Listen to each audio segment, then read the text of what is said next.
అరకు పాడేరు అంటే గాంజా సాగుకు ప్రసిద్ధి అనే స్థాయి నుంచి కాఫీకి ప్రపంచ స్థాయి బ్రాండ్ అనే విధంగా చేశామని హోంమంత్రి అనిత అన్నారు.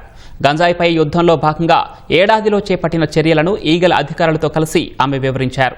ఏడాదిలో 800కు పైగా కేసులు నమోదు చేసి వేల మందిని అరెస్టు చేశామన్న అనిత గంజాయి కింగ్ పిన్స్ మూలాల్లోకి వెళ్లి వారితో సంబంధం ఉన్న వారందరినీ బాధ్యులను చేస్తున్నామని వెల్లడించారు. గంజాయి సాగుకు ప్రత్యామ్నాయ పంటలను ప్రోత్సహిస్తూ 40 లక్షలకు పైగా వివిధ రకాల మొక్కలని పంపిణీ చేశామన్నారు. సీజ్ చేసిన ఆస్తులతో డీ అడిక్షన్ కేంద్రాలు ఏర్పాటు చేస్తున్నామని అన్నారు. గంజాయి కేసులో ఎవరైనా పట్టుబడితే సంక్షేమ పథకాలు నిలుపుదల చేసే ఆలోచన చేస్తున్నట్లు చెప్పారు.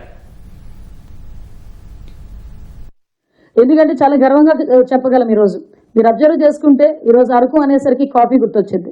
ఈరోజు పార్లమెంట్ లాంటి ఉన్నతమైన స్థానాల్లో కూడా అరకు కాఫీని ప్రమోట్ చేయటం, ప్రపంచంలోనే కూడా కొన్ని అవుట్లెట్స్లో అరకు కాఫీని ప్రమోట్ చేయటం అంటే ఒక ఇమేజ్ని డెవలప్ చేయాలి. అరకు పాడేరు ఏజెన్సీ అనేసరికి గాంజా తోటలు పెంచుతారు అనుకున్న దృక్పథం నుంచి ఈరోజు కాఫీ తోటలు మంచి కాఫీ ఉంటుంది, మంచి అరోమా కలిగే కాఫీ మనకి లభిస్తుంది అన్న పొజిషన్కి ఈరోజు మేము తీసుకురాగలిగామంటే ఇది మేమైతే ఒక మంచి ప్రతిఫలం మాకు అందింది అని మేము చెప్పగలం. సుమారుగా చూస్తే జూన్ 2025 వరకు చూసుకుంటే 831 డ్రగ్ కేసులు నమోదు చేశాం. ఈ రోజుకి 2114 మందిని అరెస్టు చేయడం జరిగింది.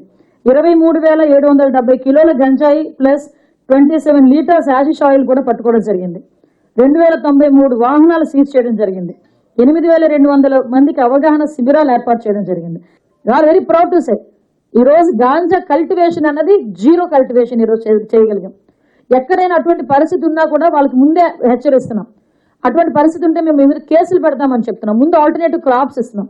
వాటిని పండించుకుంటే సరే, లేకపోతే డెఫినెట్ గా వాళ్ళ మీద కేసులు పెడతామని చెప్పి చాలా క్లియర్ గా మేము ఇన్స్ట్రక్షన్స్ ఇవ్వడం జరిగింది. ఏదో గాంజా పట్టుకున్నాము, వాడు ఎవరిని అరెస్ట్ చేసేసాము, జైల్లో పెట్టేసాము, వాడు వెళ్ళి బెయిల్ మీద వెళ్ళాడు, లేకపోతే శిక్ష పడుతుంది. అది కాదు. అసలు వీళ్ళ తాలూకా ఆర్థిక మూలాల మీద దెబ్బ కొట్టాలి. ఆర్థిక మూలాలు ఎందుకంటే వాడు ఇలా సంపాదించింది అక్కడ ఒక ఎసెట్ రూపంలో పెడతాడు. ఆ ఎసెట్ ని కనుక మనం సీజ్ చేయగలిగితే ఇలాంటి యాక్టివిటీస్ తగ్గుతాయని గౌరవ ముఖ్యమంత్రి గారి ఆదేశాల మేరకు ఈ రోజుకి దగ్గర 7 కోట్ల రూపాయలు పైగా ఆస్తులు సీజ్ చేయడం జరిగింది. నాకు తెలిసి దేశంలోనే ఫస్ట్ టైం ఈ రకంగా చేయటం, మన ఆంధ్రప్రదేశ్ చరిత్రలో ఫస్ట్ టైం కూడా. ఆటోమేటిక్గా ఈ కింగ్ పిన్స్ ఎవరైతే ఉంటారో వీళ్ళ తాలూకా ఇప్పుడు ఒకటి దొరుకుతారు. దొరికిన తర్వాత ఇమీడియట్ గా వాళ్ళ తాలూకా ఆస్తులు జప్తు చేస్తున్నాం. వాళ్ళు వేరే వారి పేర్లు చెప్పినా, ఎక్కడి నుంచి వస్తుంది, హౌరిజన్ ఎక్కడి నుంచి వస్తుంది అని చెప్పినా వాటన్నిటి మీద కూడా ఇన్వెస్టిగేషన్ చేస్తున్నాం. కంపల్సరిగా ఎవరైతే మేము కింగ్ పిన్స్ ఎవరైతే పట్టుకుంటున్నామో వాళ్ళందరూ ఆ చుట్టుపక్కల ఉన్న వాళ్ళందరినీ కూడా బాధ్యులను చేస్తాం.